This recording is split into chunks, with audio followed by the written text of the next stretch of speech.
ज्ञापन करी बैठक एवं मो तरफ आपण नमस्कार जनईबी मीटिंग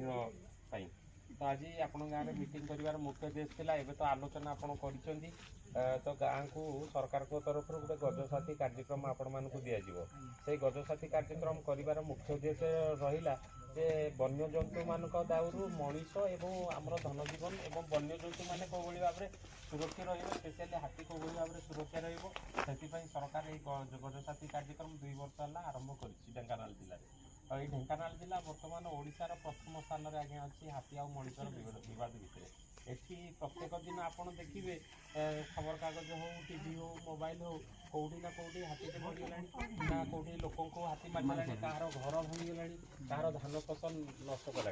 ये समस्या को समाधान करने आम वन विभाग तरफ राति दिन प्राणपण चेष्टा चली